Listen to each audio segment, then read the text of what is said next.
Hello, hello. Hi, everybody. And Rodrigo, hello. Hi. Happy Monday. It's Monday. Happy Monday. Happy Monday. Um, how are you doing today?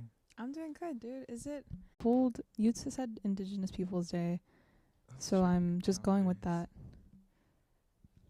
that. But Let's check the calendar. we'll check the calendar. We're here on a Monday. Yeah. Indigenous Peoples Day. Great. Happy Indigenous Peoples Day. Happy Indigenous Peoples Day. We're working on Indigenous Peoples Day. Damn. We're always working. Yeah. No, but this is this is fun. We chose to come in today because this is fun and a good time. So happy Monday, everybody. Happy Monday. Happy Monday. I'm still mentally recovering from The Convergence. convergence. It was crazy. For those of you who did not attend, the Convergence is something that happens. The Poetic Convergence, brought to you by Get Lit Words Ignite, is something that happens once a year, and you just get to talk about poetry. You get to do workshops. You get to further fulfill yourself as an artist, a writer, an editor, things of that sort.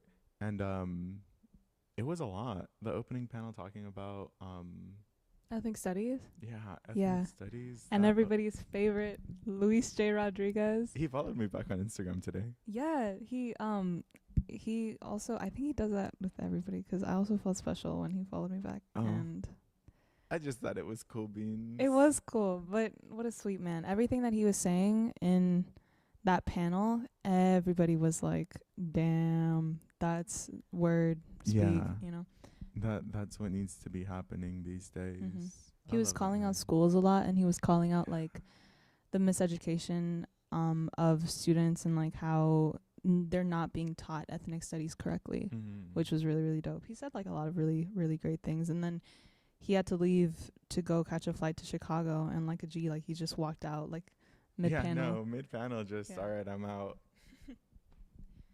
I think it's funny how we both have the same goal of like having a conversation with him whenever we're like in the same events. But he always either leaves early or just gets too caught up in things. Yeah, And it's just so funny to me. Like last Convergence, he was there too. Was it last Convergence? He was maybe 2 years ago, 'cause I don't think he was there last Convergence. He was at one of them, and I remember him being at one of them. He just got caught up in Convergence, and I'm like, okay. Yeah, like at the gala when I got to say hi to him officially for like the first time, I was like, "Hi, Luis. My name is Jasmine. You're amazing." And sweet man, the first thing he did was introduce his wife, Trini, who is also the co-founder of the Ep.2. And they were both really kind, such a nice couple, and the rest of the panel was like so insightful in their own thoughts and takes on how their education and like the way that they've been educating students for years, like how that should be done, how it should be incorporated. Like, did you ever take ethnic studies? Like, did you ever take a class? That wasn't offered in my high school. It wasn't, right? Okay. No, 'Cause there was like a watered down version of it where Miss Denise, I love her, she taught AP Lit, and it was also like the study of culture. So it was during EP Lit? Yeah. I didn't know that was allowed. Okay. Yeah. Well, we had an ethnic studies course as like a tester course. Like I was in one of the first classes that they were testing it on. But it was like one of those electives that people just got roped into if they didn't have anything else on their schedule. And you could tell like nobody in that class was really prepped. Nobody was like, let me take this class to learn. It was like easy A. Yeah, pretty much. No, that was probably the only class that I remember having one of those like classroom sets of people where you're all part of different grades and you're just you get along and like you're, you know, laughing it up in after fifth period. Yeah. Yeah. But at the same time it's like I kind of wish that we would have taken a little bit more away from it because it was a pretty good course. Mr. L really tried his best, and I appreciated how much he did try, because that poor man. Yeah, like Dr. Solomon, I had forgotten her name, from UCSB. She had said that we need to stop putting educators who are not trained. They need to set their ego aside. Yeah. Yeah. And instead of them just being like, I'm free this period, let me teach, it's like that it's a very Mm-hmm. it's not to be taken lightly, I think, because it shouldn't just be seen as like a whatever elective. Mm-hmm. So that was my biggest thing, and I'm glad at the end when people were asking questions, they did pose that of like how do we do this right so that in the future the students that take it 10 years from now are better equipped than we are now. And I liked when that question was brought up. But that panel, and then how was the rest of your convergence, Rodrigo? My convergence was very interesting because I had the panel and I was still mulling over the panel because there was just a lot in my mind, just going and going and going. And then I took one workshop with Austin, and again, I love Austin Antoine, amazing teacher, amazing educator and artist. He had you were in the workshop too, no? Yeah, where it was like about rapping The and then freestyle, the yeah. freestyle Yeah. and rhythmic beats and patterns. And I also do music occasionally, which I thought was very interesting. I write poetry. I don't rhyme ever. I'm so bad at catching a rhyme. But during that workshop, I was still kind of mulling over the opening panel, and I just kind of took the rest of the day to really just sit with myself and figure out what that panel meant to me, and because it meant a lot. Like, I like to think that in the high school that I used to go to, I made a lot of first steps for people, for Hispanic people, in terms of like racist educators and sly little remarks like, don't be speaking that language in my class. And I'm like, what do you mean by that language? Very funny, Mr. Math teacher. Anyway, so I was just mulling over that whole panel. It was just a lot. In Austin's workshop? Yeah. Yeah, I'm thinking about And it. during lunch and during the last workshop. Yeah. Rodriguito, are we on Scarlet 2 or 3? Question. We're on the right one. Okay. That's why our audio works, babe. I can't see from afar. Oh. Muchas gracias. Oh. Yeah, but that workshop was fun. It was my second time taking it because Austin's taught that workshop to the Get Lit players before, and he's like always, Austin has this quality about him of being on all the time when he's teaching. He's like super peppy and never boring to listen to. And I really like the way that he just like has that characteristic about him, especially when he's with teenagers, because it's so easy to get really disillusioned when teaching to or speaking to like a whole room of teenagers who more often than not sometimes cannot be like bothered. Cannot be bothered to like and Austin like he does that in classrooms so often that it's like really, really fun to see him do it in front of people that are very intentfully listening. And yeah, I just always appreciate like that type of attitude is one that I'm trying to adapt and adopt. Both work. Having a healthy ego. Having a healthy ego. Yeah. Yeah. Austin has a really healthy ego. Shout out Austin Antoine. I like your work. That's our audio. It's working. Gracias. Yeah, 'cause Raven let us know last time, and I think I was a little paranoid about it. Yeah. You're good. Speaking of ego, though, the episode is titled Ego because a friend of ours, Dharma Lemon. I've just been a pen and paper type of girl recently. What you do recall of the performance aspect of it? Like, what were your first interactions with other performers, and like how you saw them think about performing? There were very like hot and cold responses. There were like, I am the best performer there is and nobody could top me. And I'm like, word. And sometimes it was rightfully said, because it's like, yeah, you killed it and you consistently kill it. I think like more often than not, it's the former. And I mean, especially like with a hobby or an art that's so, it's free. Like, it doesn't take anything to start doing poetry. And I think because of that, the only like barrier to getting really good is either doing it for a really long time and having that practice, or just thinking you're good and like owning that. And like you said, I've been with people in spaces that really hype themselves up and are very, very good at what they do. And then other people that really hype themselves up and in my opinion are just not my flavor of tea or whatever. So Right. yeah, I don't know. It's just so sometimes it takes me out of the like the reason for it, like why we kind of do the whole writing and the purposeful aspect of it, where it's just if the performance just becomes about being good at something, then you start doing it not to take joy out of the act of doing it, but to receive validation from other people. And that's where I really had to step back, because I caught myself doing that. And I'm like, why am I looking for gold stars from poets that I admire when I know that I can just like what I'm doing? Right. That's crazy.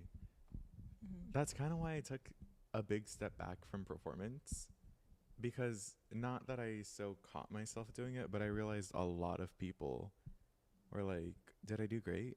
Yeah, I did great. And I'm like, yeah, you did, but also like this is for you. This is your story.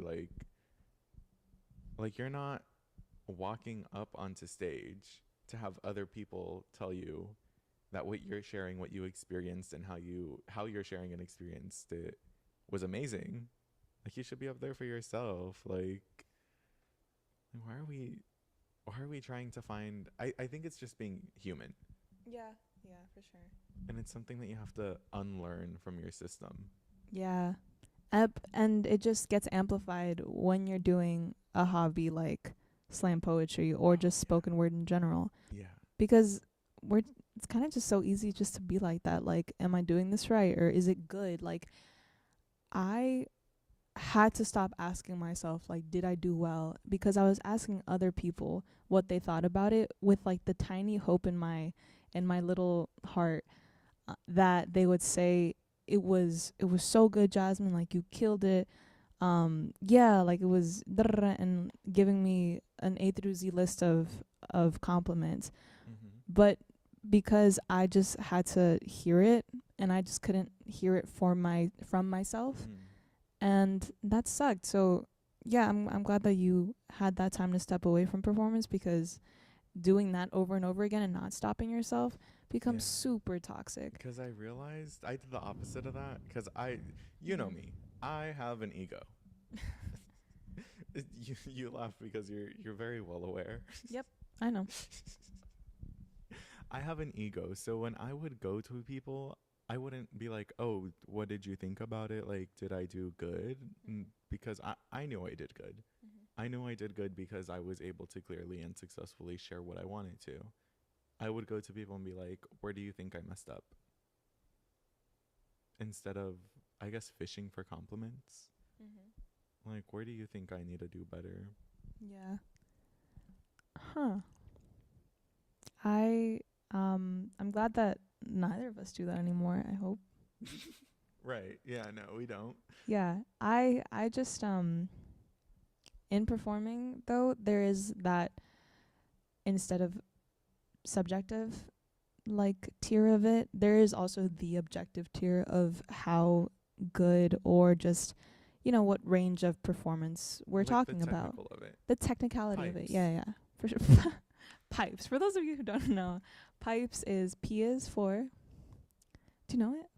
Kind of, sort of. Projection? Yeah, P is for projection. Good job. I is for inflection. And then the second P is for posture, correct. And then E is for eye contact. And then S is for stance. There was a class on Friday that we were teaching pipes to, and we were like acting out all of the letters. And That's so cute. Yeah, they got it really well though. And pipes, the technicality of it, that is something that I think I'm more so shifting towards actually caring about, which is like all you should care about.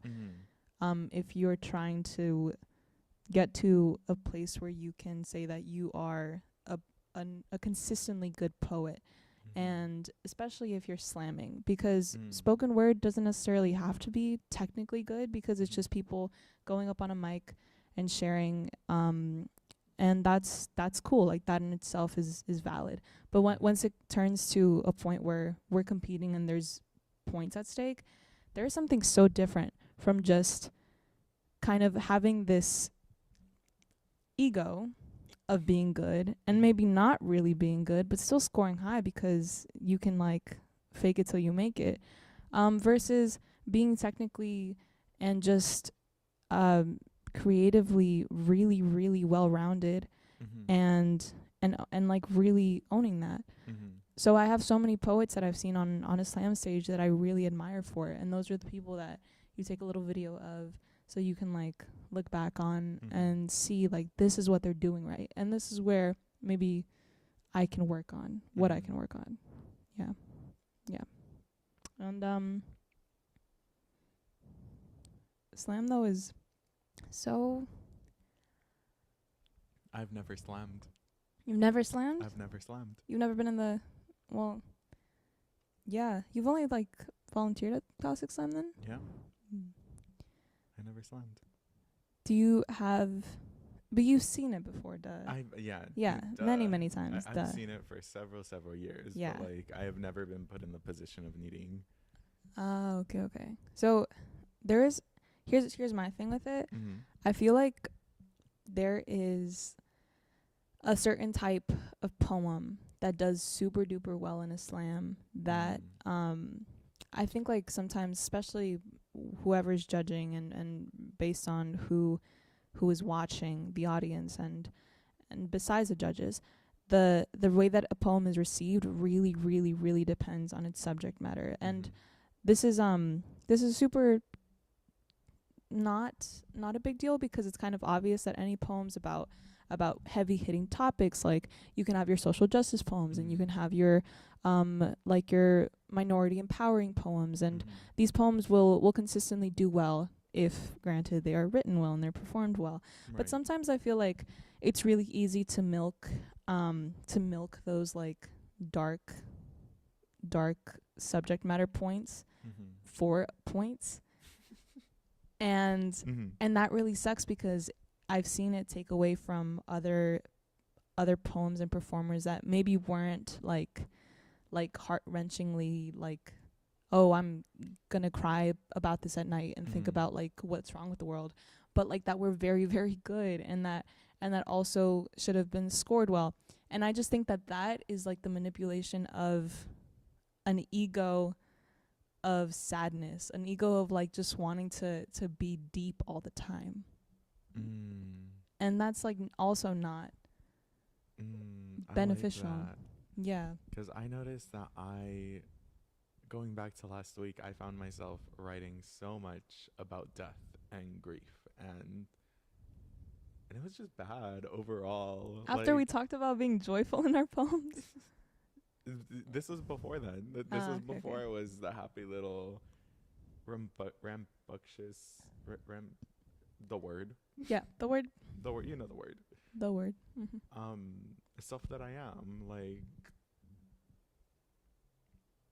I would just be milking and grieving, and I'm like, whoa, this is sad. Like, I really need to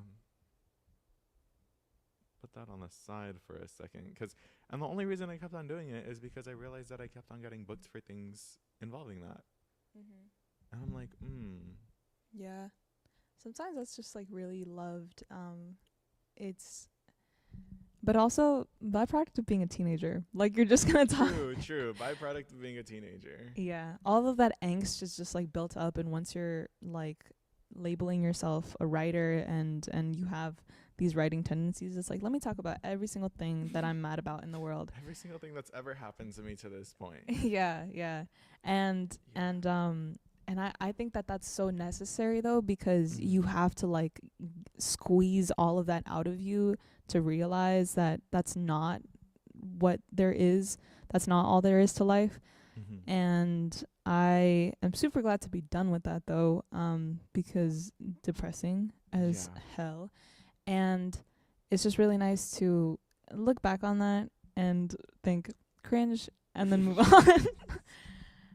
Cringe. Yeah. I love saying cringe. I feel like telling someone cringe like really puts a dent in their ego in the best way possible. Yeah, don't ever do that to me, please, because hearing it to yourself is not cute. What do you mean? You said it. Telling somebody cringe is like probably a huge dent to their ego. But like in the best way possible. Like, nah, maybe I should rethink what I'm doing. Maybe I should rethink what I'm saying. Maybe I should call out my friends so that they're not being silly. Exactly. Type of thing. Yeah, possibly. I don't know.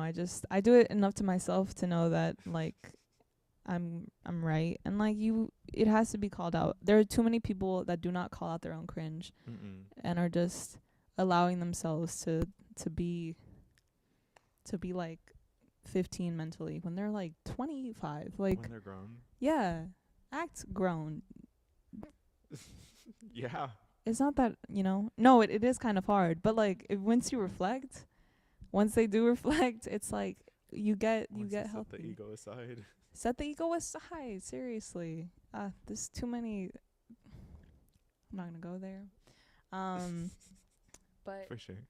That's the whole point of like, I like what Dharma was saying. So that's the whole point of us talking about that, because the way that she was telling us yesterday too, when we were talking with her at Convergence, she, I'm sure, has seen so many of these instances like over her years in the space, just being around poets of all different calibers and yeah, and she has some great stories, so we should have Dharma on sometime. We should. I love Dharma. But yeah, Dharma, I feel like is in it a lot deeper than we are and has been it for much longer than we have. Yeah, 'cause that's another thing. It's like hanging out with poets and like being friends with poets.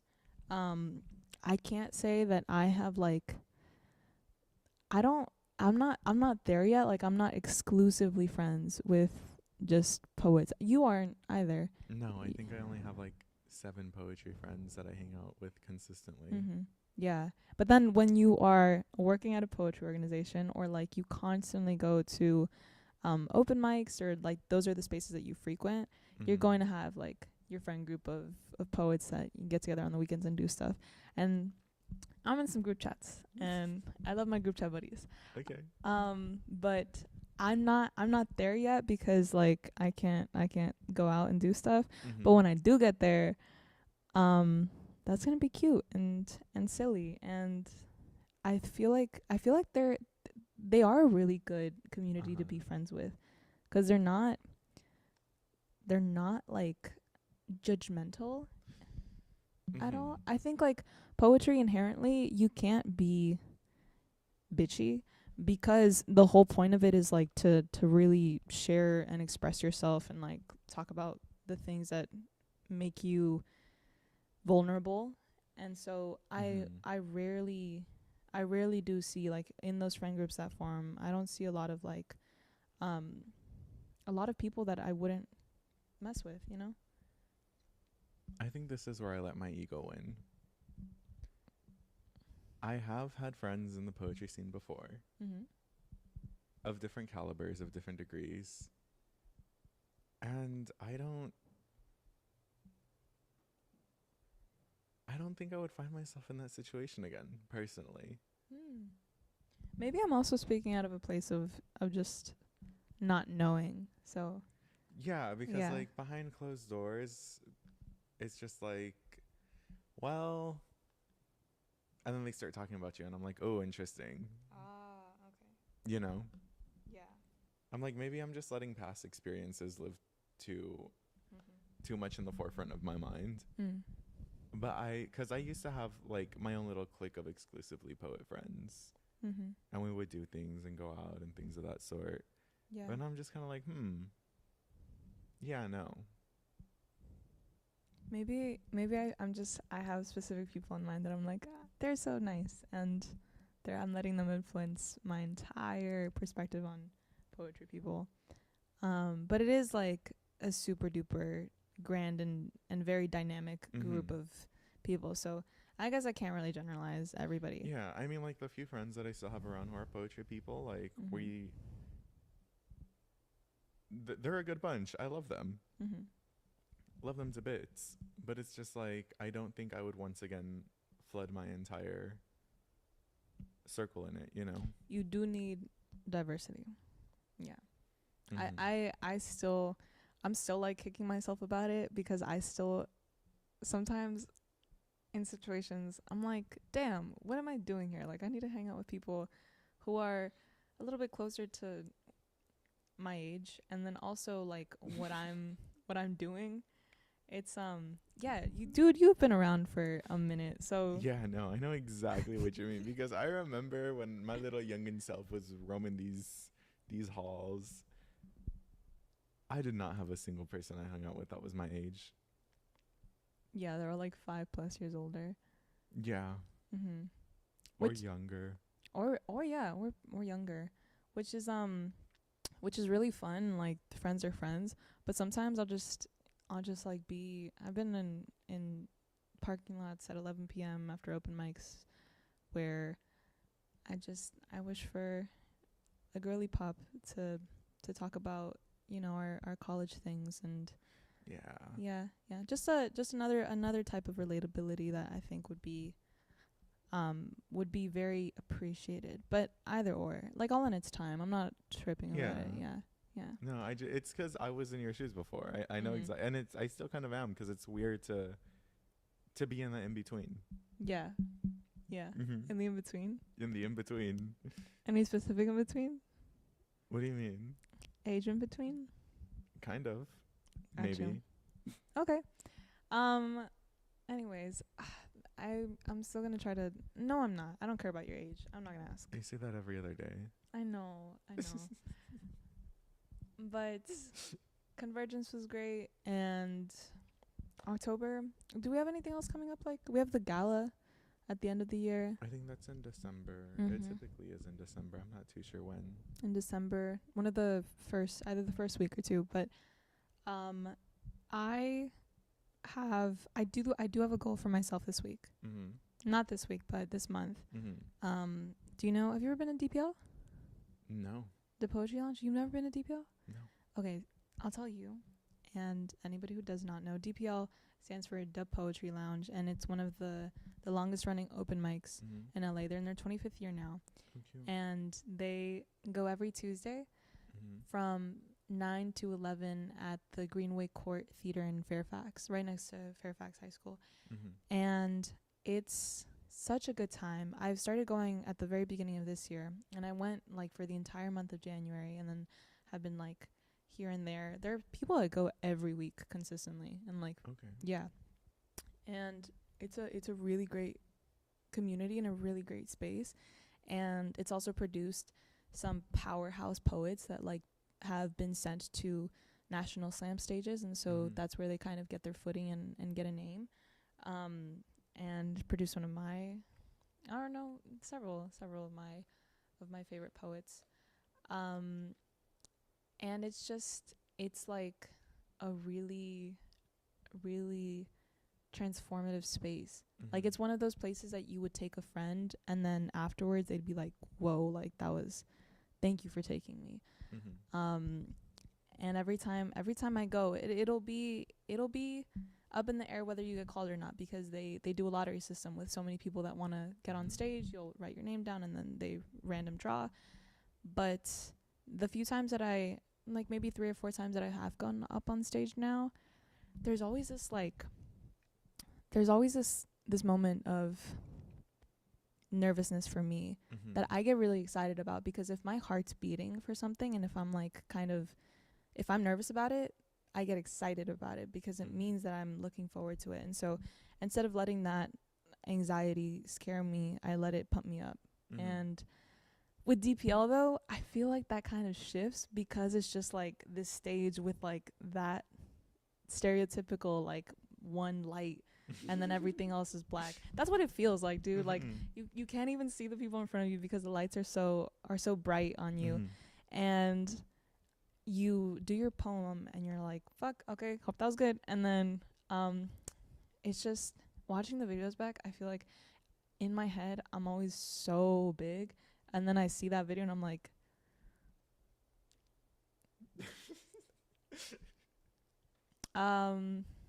could have been a little bit more expressive. But the goal that I have for this month is to do their slam on October 17th, because they do open mics every week.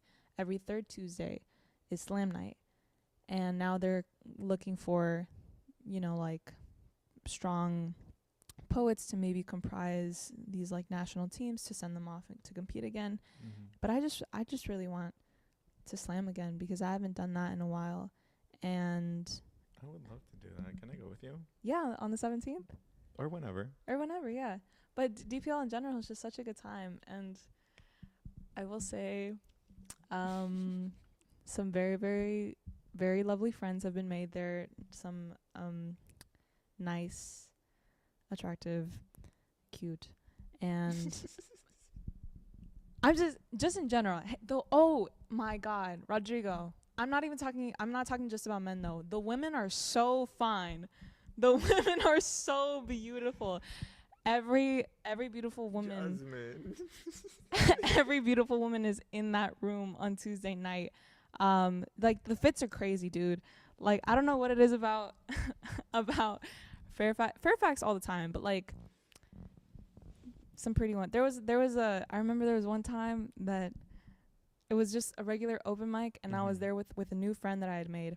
But there was this girl going up to do her 3 minutes, and there was a second of silence before she started, and I just, from my front row seat, I shouted out, "You're so pretty," and I made her smile.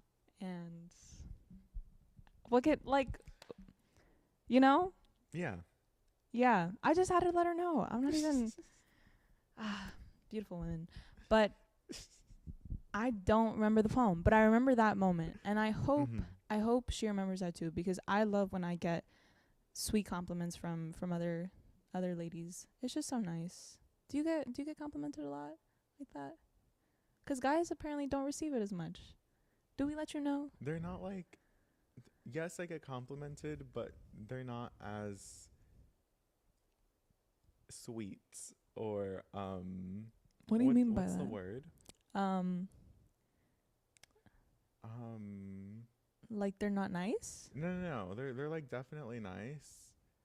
The compliments I receive personally are a little bit more raunchy. Oh.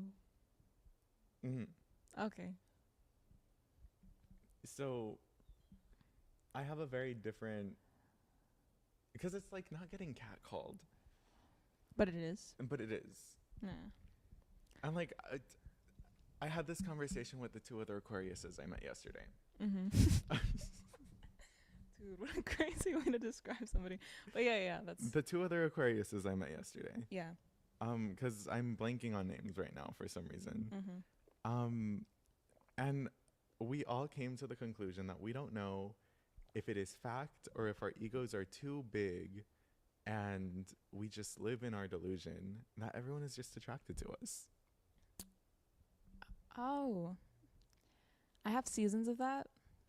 Yeah. Seasons, not episodes, seasons. I do. I have seasons, because sometimes I think it'll just be, or maybe it's like whatever my hormonal chart is on at whatever given time of the month. But I get it. Yeah, and it's more so those like compliments that I receive. Dude, sometimes it's just a look. Feed even more into it. What do you mean it's just a look? Sometimes I see somebody do a double take at a Dollar Tree, and I'm like, damn, you want me so bad. Yeah. Or they stare at you for a second too long, and you're like, yeah. But then I think I blow it up in my head because I don't make eye contact with strangers. So yeah, but I do recognize that it's just fun to be delusional. And it's not real. As long as we have the acknowledgement that it's not like genuinely like, oh, like. But it might be. Who knows? Oh, it might be. Maybe I'm lying right now. What? Yeah. It's just keep them on your toes, But your compliments don't tend to be sweet in that sense. Okay, I'll fix that. We'll change that. Okay. We'll put out a PSA. A PSA. Yeah. I think just whether it's like your nails or whether it's like, which by the way, Your nails look nice. yeah. I But love your put nails. yours up too, 'cause They're just yeah. black. Rodrigo's pretty black. Is it just regular nail polish or It's gel. gel polish? And then my pink press-ons, very yin and yang, and complimenting any part of their outfits great. Mm-hmm. You know, stuff that they're making a choice on instead of just being weird about things that they don't have any control over. Mm-hmm. Yeah, but for the ladies, that's different. 'Cause if you see a pretty woman, you compliment that pretty woman, Mm-hmm. and you can let her know like, "Yo, you're beautiful," and then move on. Yeah. And I think that if we all just did that a little bit more, in the world be a better place. But maybe not. Maybe men don't need to do that all the time because it can be taken as like, yeah, maybe leave the yo, you're beautiful to just to me. Just to you. Just to me. Just to you. Yeah. Okay. 'Cause I do it in such a non-threatening way where it's like, oh, what a sweet little girl. And then I mean, you don't exactly look threatening.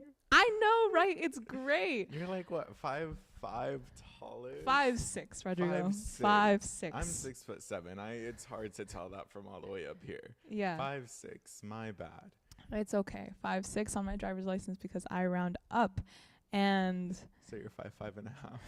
no, 5'5 3/4", supposedly. But I love being non-threatening because I think about that too. Like if I'm walking down the street and like there's like a mom like walking the opposite way, she's not gonna be scared. Like I'm mija. Like I scare a lot of people. How do you feel about that? Powerful. Damn. But also I hate it sometimes. 'Cause like you ever look at a stranger and you're like, damn, they look so cool, I want to talk to them. No. Really? No. Well, I used to, but now it's like, wow, they're so cool, and then I move on, you know?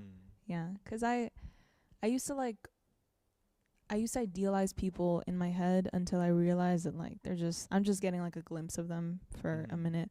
But that's whatever. It's not. I just like learning about people. I love meeting strangers. Yeah. Cool looking strangers. Yeah. Oh, okay. That's different. You know, yeah. like I just love talking to randos. Mm-hmm. So like what I've done, which I hate that I do, that I have to do, is I'll pitch my voice all the way up and do all the little queer mannerisms to show them I am not threatening. Mm-hmm. 'Cause you know, like I walk around with a stone face. Mm-hmm. And my eye, like just my gaze is enough for people to like. Yeah. Yeah. Yeah. Just. So I have to do like all the mannerisms, pitch my voice up like all the way up, and just. It does. I feel like you do sometimes.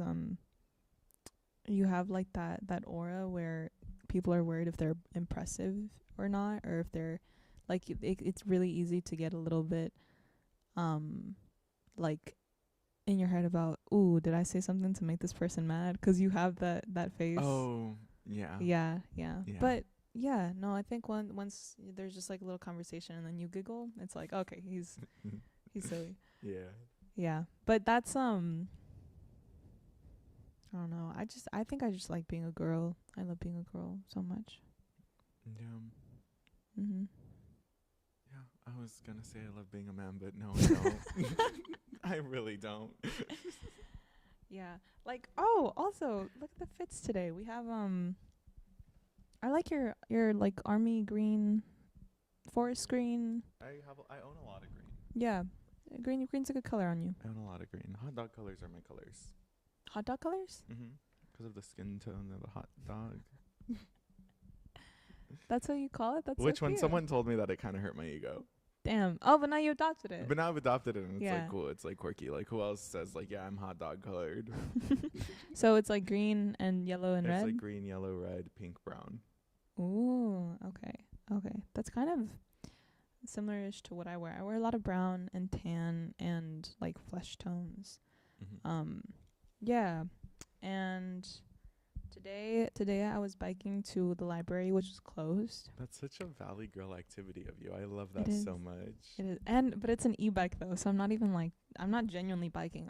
I'm pushing a. But like, so like the sentence, I know you're just pushing a button, but the sentence, I Yeah. was biking to the library. Like, okay. Yeah, I was biking to the library biking, because then I feel like a fraud, and I'm like, I wasn't really like pushing it though. I was just, Yeah. like zooming past kids waiting for the bus, and then I feel like a jackass because I'm like, I have to divert, and like I'm not hitting anybody, but sometimes I get close and I'm like, And you're like, yeah, I literally I'm I do. sorry, and then you're like looking back, I'm sorry, and then you're almost hitting another person. No.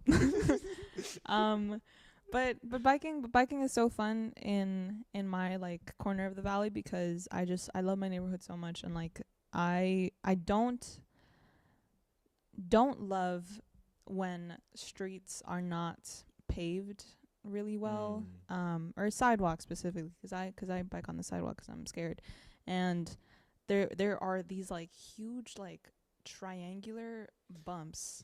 Yeah, which I'm like, dude, how? I hate those in the car too. Yeah. Oh, yeah. And they're like speed bumps, but for people, it just doesn't.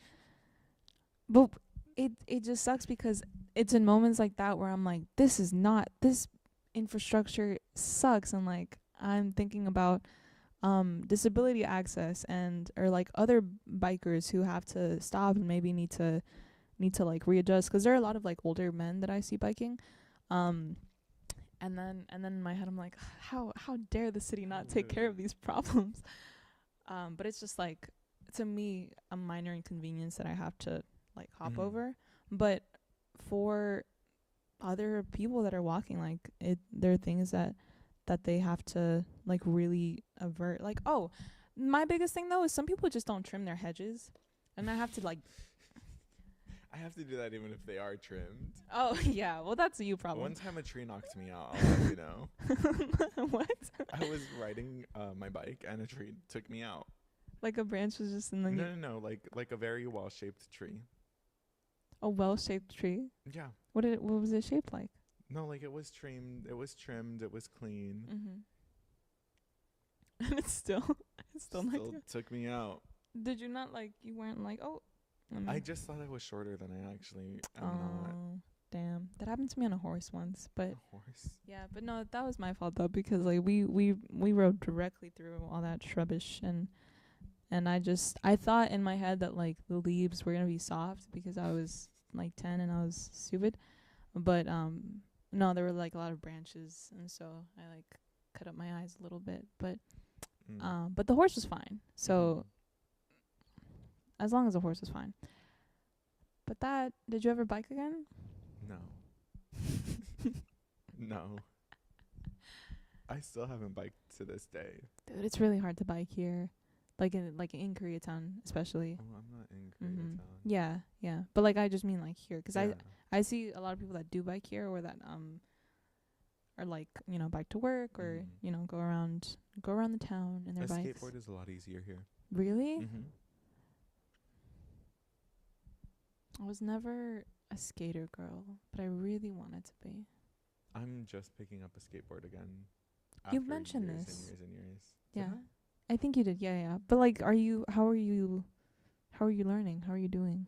I'm just like, if I fall and eat it, then I fall and eat it. Damn. For once, I'm putting my ego aside. I had a penny board for a really long time, like the tiny ones. It was pink and it had green wheels.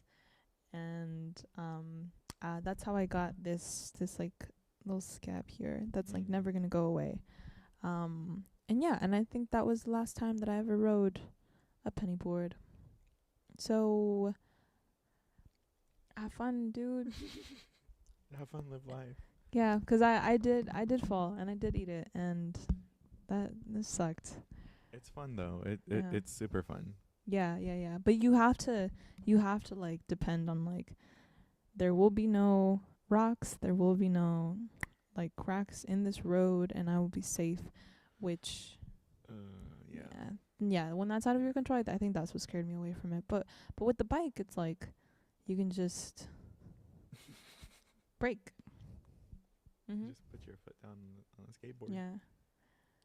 That's true too, but I don't know. It's just this is like, what do my hands do? I don't know. Yeah. We'll just Feel the wind.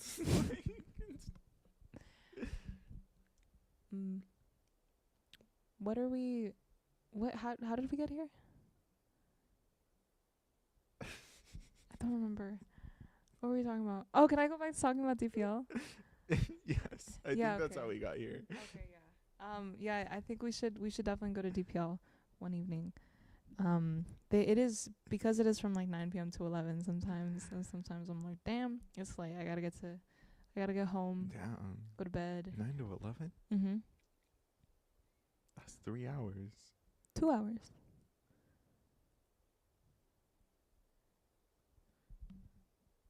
No. 10, 11. Oh my god. Whoops. Whoops.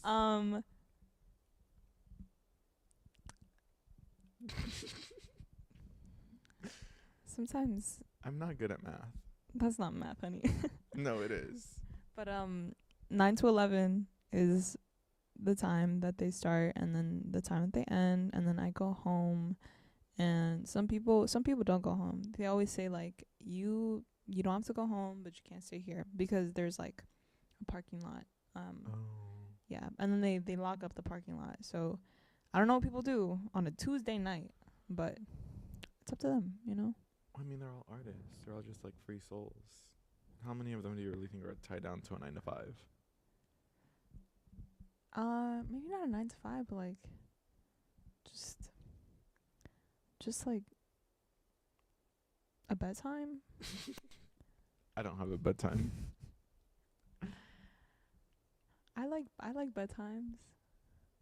'Cause I've been going to sleep pretty late recently, like 2 to 3, and I don't like it. I like being well rested and or pretending that I'm well rested. Yeah. Yeah. Yeah. But DPL from 9 to 11, and then sometimes there will be you know, apart from the beautiful women, there are also really cool artists that dress really well, just in general. People just dress well in general here. But DPL has always scared me. really, Just 'cause I feel like it harbors the culture of big egos.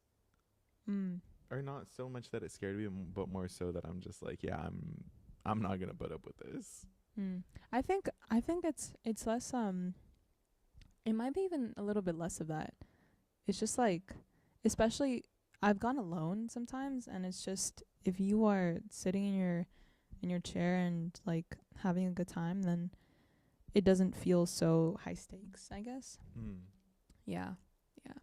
And sometimes like some people go up and do so well, or just be so wow, that sentiment is really, really sweet. And their performance, I won't even remember what they said or what they talked about, but I'll remember that person as somebody that made me feel. It made you feel something. Yeah. Made me feel something. There have been many people that have made me feel something at EPL. Lots of lovely people that have, you know, just brightened up my world. It sounds like a religious experience, and I feel like I just need to put myself aside and. Yeah, some nights it is for sure. Yeah. There was a night like a couple of weeks ago, where they have features from time to time, and their features are consistently amazing. I think every time they have a feature, that's the night where I'm like, it's gonna be good, like guaranteed. It's just the energy's different. It's like elevated, and there's also mingling after. So whenever everybody's done and we're all clearing out, people will come up to you and chit chat, and like you can compliment people on their poems. People will tell you like that they loved your stuff, and it's always fun to like to flirt with people that you thought were really good. They're just not with the women. They're the women in general, amazing, but Jasmine. I don't want to talk about it. Anyway. Yeah, but it's just such a good time regardless. Like everybody who is a part of that central team, Mm-hmm. like Edwin, Jessica, Matthew, You see, I love them. You're saying names of yeah, people I love. I Like, know, yeah, this is why. But Jasmine, Jasmine Williams, which is their CEO, and like the Mhm. founders that pop in and out from time to time, like they just put so much soul and hard work into that organization that it's like it shows in how much just consistency can really pay off, Mhm. because that's their job. And I think that's really, Beautiful. yeah, and that it's their own little family. Like I've talked to Edwin about like how that DPL family just is his friend group and like are his core people. So it's really nice. We have a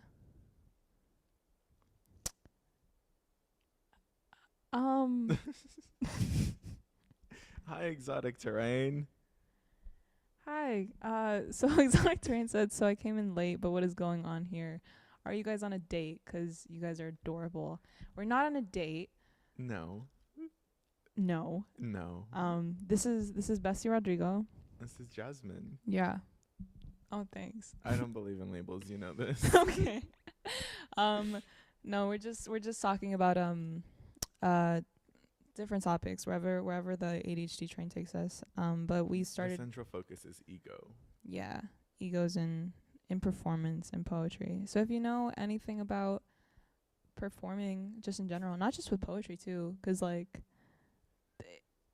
it exists more so in musicians. I can't believe we haven't touched on that. We haven't talked about music and its relevance to poetry. Yeah, that too. Next week. Or now. Just give me a tablespoon, and next year we'll pour the whole cup. Next year. Next week. Okay. Oh, but thank you for hopping in, exotic terrain. Yeah. Thank you. But yeah. So music. I love music. Mhm.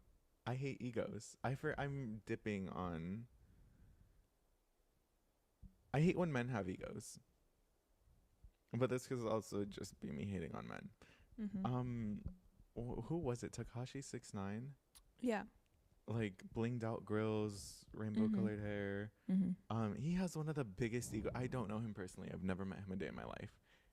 Never heard his music either. I've only heard snippets on TikTok. But the way he moves around the world through clips of things I've seen and just this and that, like how does one person have that big of an ego Yeah. and think they're it? I'm really astonished at like how certain people are given a platform or obtain that platform. Mm-hmm. But it's also just so amusing to like watch that and just be like, damn, what is this man on?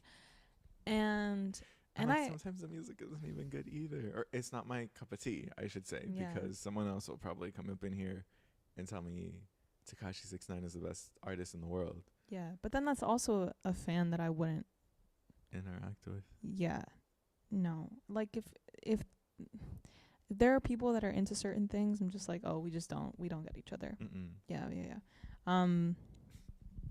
So, exotic terrain. If you want to ask anything, you can, I guess, pretend we are like first date vibes and ask us questions or whatever. But first date vibes. We're not on a date, Rodrigo. But like, no, I'm aware. Yeah. I just don't understand what you mean by that. Like when you are on a Hinge date and you're like asking each other about A through Z life questions because you don't know anything about each other. Interesting. Yeah. But maybe exotic terrain's still unsure of what we're doing. 'Cause I remember I bring this up because there was an outing that I had once with a musician where we were just like talking about how they got into their art space, and then what I do with poetry or with the orgs that we both work with respectively. 'Cause I remember that he was working with a like at a recording studio doing something, or at a radio station, something of the sort. But it was kind of just, we were from such polar opposite worlds that every part of the conversation just hit a dead end of like, this is cool that we're both into something Arts? artistic. Yeah. Yeah, but we approach it so differently, Mm. and it just it was going nowhere. Like, Mm-hmm. yeah, after Coffee Bean, it's like, okay, now we're gonna walk to Marshall's and um talk about what you're doing at Cal Arts, like, which Yeah. Um, I think musicians that I spoken to in a romantical sense, mhm. they do have the biggest egos. There's only one musician that I met that doesn't. Oh, two. I lied. Mhm. They're two pretty dope people. Um, that don't have egos, and it's so like refreshing. That's the word. It's so refreshing because like I don't even know how to say it. Like some people, the ego is a turnoff. It's like don't talk to me ever again, Mhm. ever. Even in friendships, Heather. like ever. Like lose my number. How do you block someone IRL? Like Yeah. Um I don't know, dude. I haven't like encountered it in such a long time. Then maybe like I think I mentioned this to you yesterday. Like maybe there's just a certain way about filtering out those experiences, or like the people that you hang out with and talk to, because to that person wasn't necessarily like egotistical. It was just like we had nothing really in common, and that was okay. But there are certain ways that I've seen people who are trying to make this art a hustle, and like who are mm-hmm. trying to make something out of what they're doing, which is always commendable and always really I know great. all the power to you. Yeah, but there's such an ego that comes with that, when there's like an ounce of of bragging that can be brought about. That's just like, hey, like that's cool as fuck, but like why are you excluding other people who you think aren't on your level, or just like acting some type of way to somebody who's like not in this world like you are. Yeah. Yeah. Um Which I mean, I love people who brag about their accomplishments, mhm. but I hate when their ego takes over their accomplishments. Yeah, yeah. Like I feel like you and I are both pretty accomplished people, Mhm. and like compared to most people our age. Sure. See, like somebody could just be like, "Wow, Rodrigo, that was so like." No, literally. Yeah, yeah, but That's why I'm like it's taking subjective. time to choose words. Yeah, yeah, yeah. No, no, no. I. And I know somebody could walk in here and be like, "Wow, that was very egotistical of Mhm. you," and I'm just kind of like, "Okay, yeah, but like from a technical point, Mhm. Mhm. from a technical viewpoint, Yeah, you're giving us flowers. Thank yeah, you. Mhm. I'm giving us our flowers." Yeah. Where were you going with that? Sorry, I cut you off. No, no, no, no. Good point. Good point though. Um, I feel like when you let your ego win, Mhm. the person will just be like, "You're a bad person. You have a big ego. Learn how to be humble."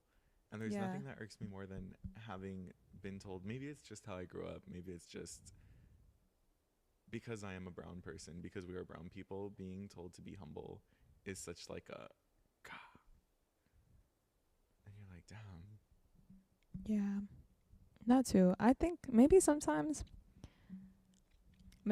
people shouldn't be humble, and I need to also, Amen. That right there. yeah, That right there.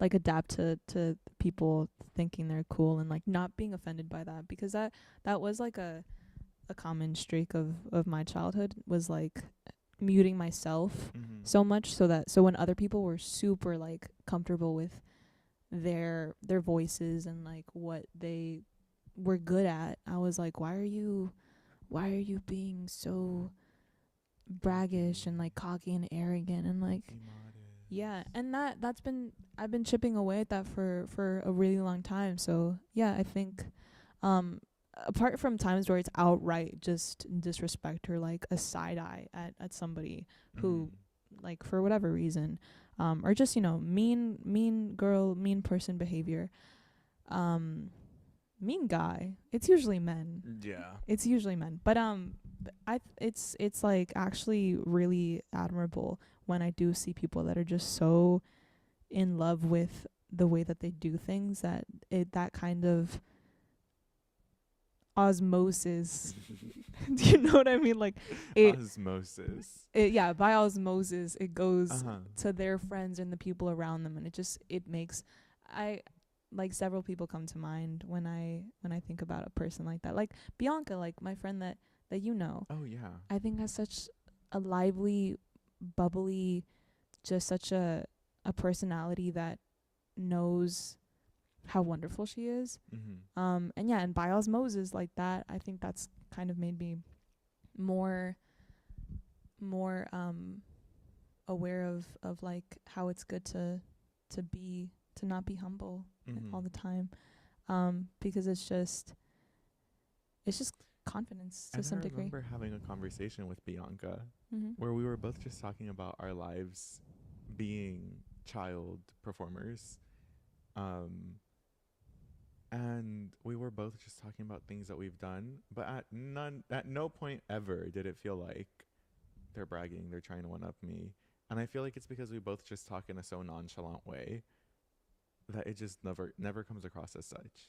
Unless you're Yeah. talking to someone else who has a hurt ego. Mm-hmm. It's always the people with hurt egos who are the first to point the finger and be like, Yeah. Yeah. And I think that's just something that may also have to be unlearned. Like there's nothing inherently like wrong with that type of thinking. No, wait, there is. But it just has to be unlearned. It takes it takes a minute. It took me a while, you know. Because like you said, like it comes from a hurt ego where you just have to step out of your own head and be like, it's really cool to proclaim how loudly you love yourself. And there's nothing to change about that.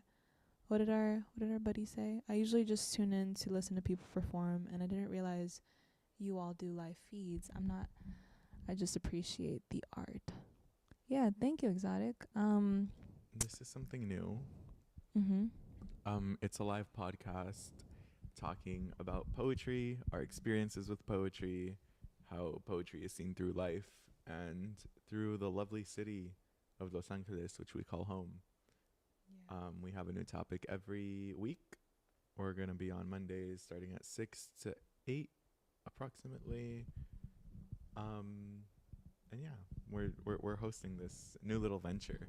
Yeah, and usually we will deviate from that topic and just go wherever the conversation takes us. But we're still on point.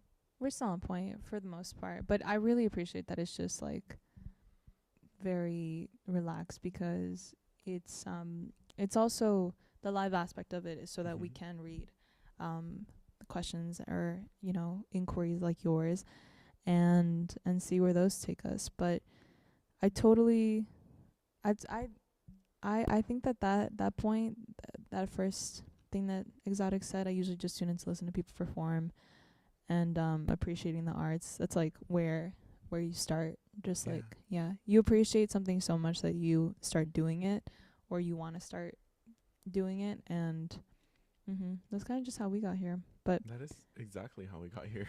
that's exactly how we got here. Every YouTube video that I've ever seen of spoken word or slam has like in some way just been imprinted into my brain, and I'm like, wow, like that, what a moment. And then Did you get here via YouTube video or Blitz? via slam, actually. Oh, interesting. Yeah. Technically Blitz, but not really, because I don't think any GLP actually like there was no showcase because we were just about to hit the pandemic. So, but yeah, via the slam team, and primarily via my teacher Lori, who is now my boss, because she works here. You call her Lori now? No, I don't. I call her Kernick, but Okay. But I wanted to feel special for like a moment. So Bia Kernick, who was my AP Lit teacher and coached the slam team, and now is in charge of our educational department, and she was just like that English teacher that poured in so much work and just really really cared about this for her students, that she just attracted so many people. So are generations of graduates from that school that go here because of Kernick, and I will always appreciate that. Yeah, so because of her, were you Blitz or Blitz. you were Blitz? Was that the Blitz where you saw X's? Yeah. Oh my god.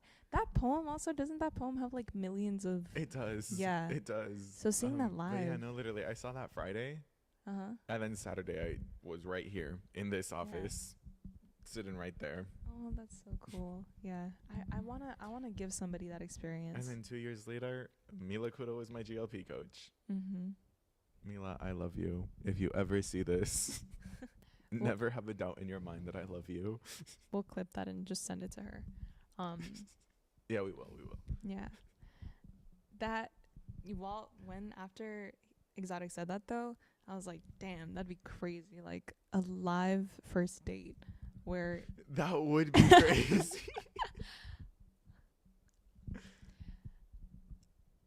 That'd be insane. No.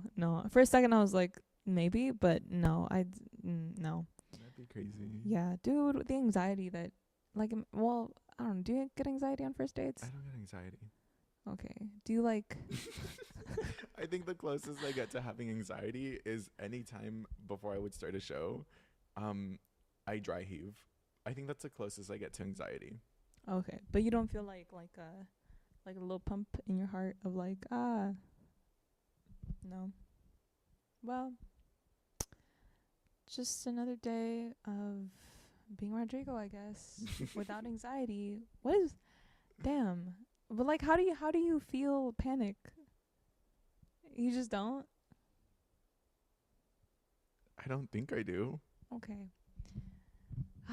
Well, for those of us that do Rodrigo, on first dates, it's usually just like I was telling you, like if there has been no established real communication of what we are like, it's just conversations that can go anywhere from where this person grew up to what we do and why we like doing it, and then they tell me about their weird excursions with friends on Saturday nights, and I'm like, damn, I don't do that. And then we're like, okay, cool. And then you never talk again. And then we never talk again. And but sometimes in my naive kindness, or what I think I'm just like trying to people please, I'll like do little kind invitations after and be like, yo, if you want to do this thing, and I'm just like, why are we entertaining this? Why are you feeding their ego?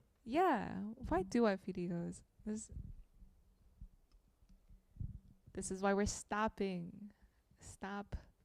people pleasing. 'Cause that too, sometimes somebody will ask me if I like something, and just to not to stir the pot, I'm like, I loved it, and maybe I just liked it.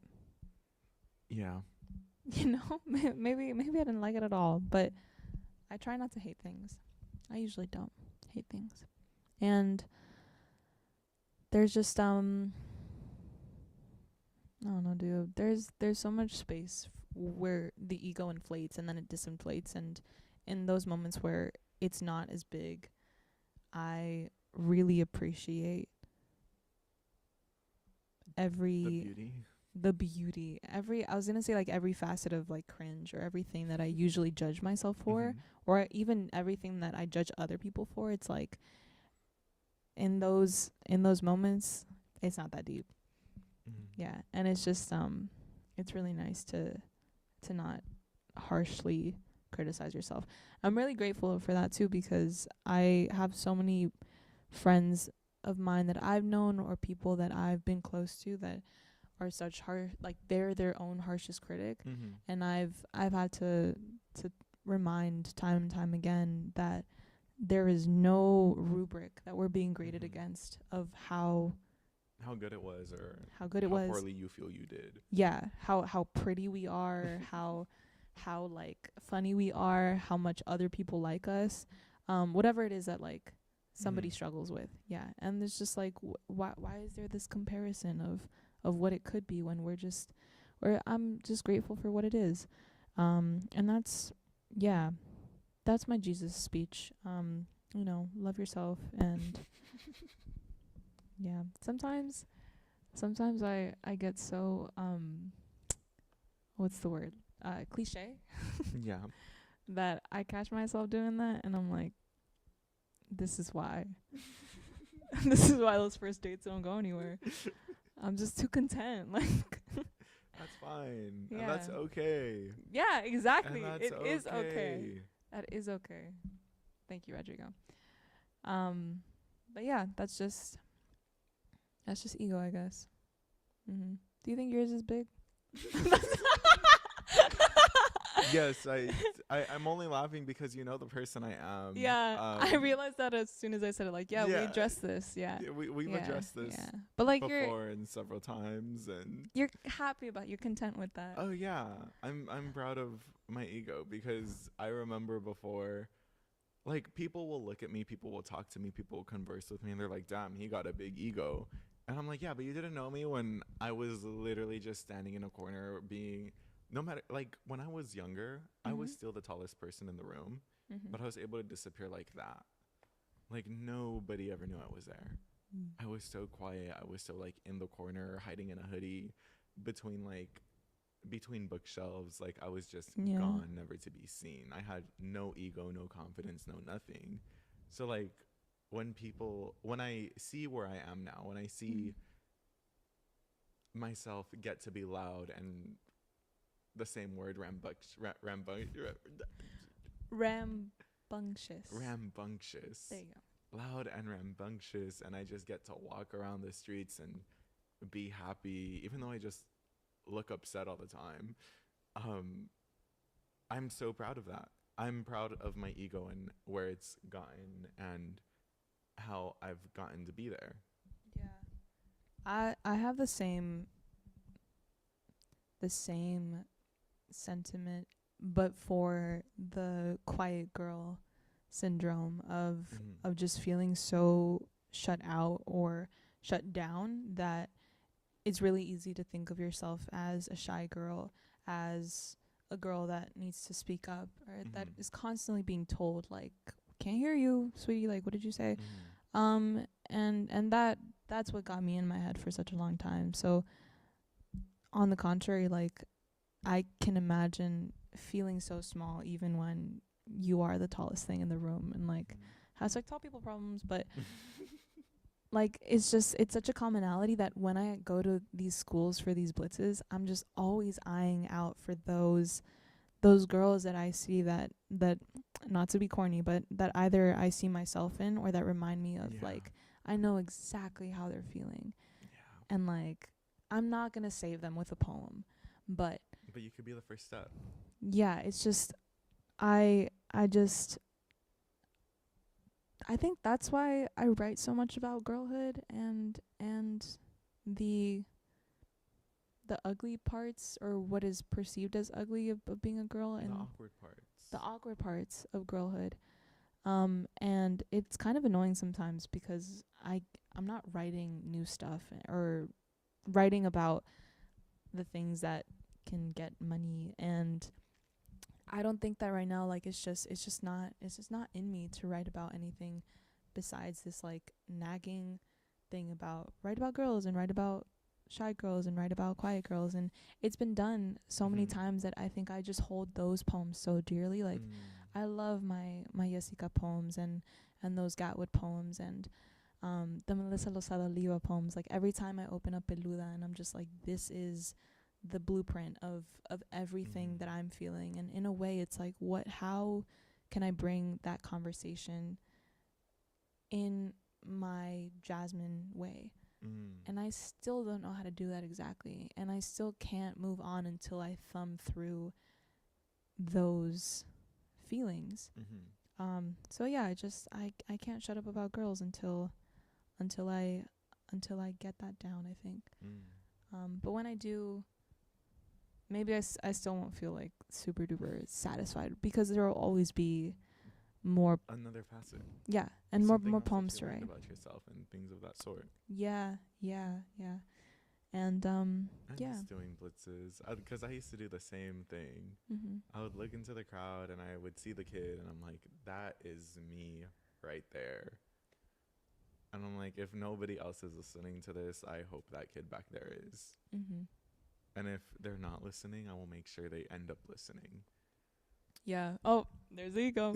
Yeah, 'cause I do the same thing. I'm like, okay, children, I'm gonna get your attention now, and I know you don't want to be here 'cause this is an assembly. Like, this is this is what I'm saying in my head. But my mission is always to, like, as soon as that first line hits, I just want all of the boys in the corner to stop talking. Like, that is, yeah. And like, I'm trying to write a poem about those boys too, though, because they're not the enemy. Like, they're the homies. Like, I'm trying to reel them in, because yeah, but if they stop talking and if they're like listening, then I'm like, okay, I have their attention. Because you know the cliques. Mhm. You remember high school. You know the cliques of those little boys, the homies, Yeah. the ones that you weren't really in the group, but you were like always, Like, you were on the outer echelon of it. yeah, you We're felt like a like- sub. Yeah. Yeah. Where like if one of them was sick or a few of them were gone, they'd be like, "Hey, what's up? How are you?" Mhm. Then you'd be in. Yeah. You know. That was middle school for me. Yeah. Well, I was like, Yeah. middle High school for me too. was just like, you don't exist. You're gonna Yeah. go sit in the back of the classroom and not exist Yeah. for 8 hours a day. Okay, and that was like my game plan. But the high school That was high group. school for me. Mhm. But it's like that clique that low key influences the rest of the school. I don't know how they've come into so much power. You know exactly what I'm talking about, I do. right? Yeah. I don't know how they find themselves in that much power, but like as soon as you get them to be quiet or agree with something, you have the rest of the campus easily. Yeah. I mean, they're just like in their own world until they are prompted not to be.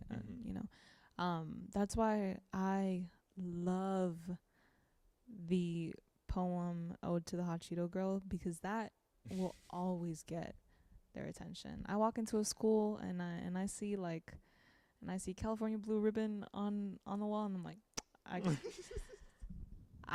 know. I know it's due. I know it's due, dude. Like, yeah.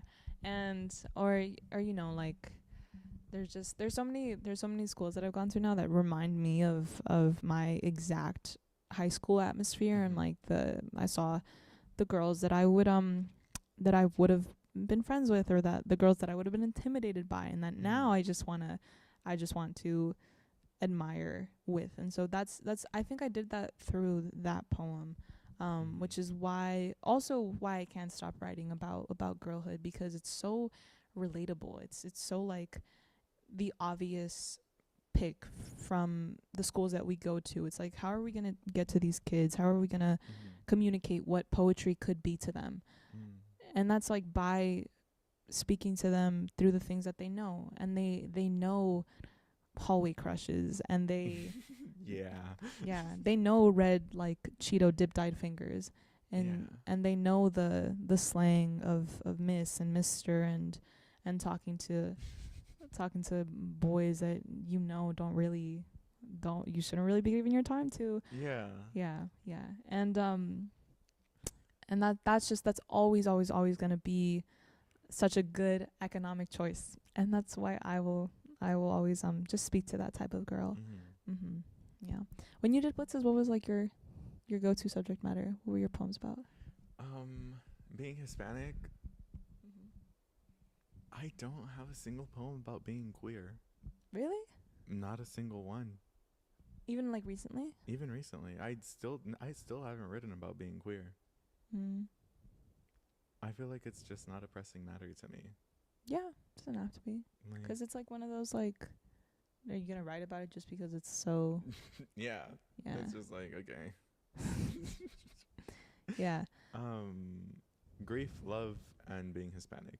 and food. I would write about food like it was a religious experience. I was a fat kid growing up, bro. Yeah. Like, I mean, it is a religious experience. Like we had this what do we have the other day? We had borrego, and that sheep.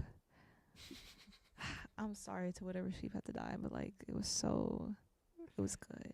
And we had family over from Wate, and it was just really nice to have like that feeling of like being with family and like eating together. And it's just always, I don't have that so much anymore, so when I do, I really really appreciate like that moment, because that is the family moments that you look back on when you're writing those poems about Hispanic culture. When you write a line and you can smell the food again. Yeah. Exactly. But all of that to say, I need to write more poems about being Hispanic too. I feel like every time I approach it, I'm a little bit wary of getting it wrong.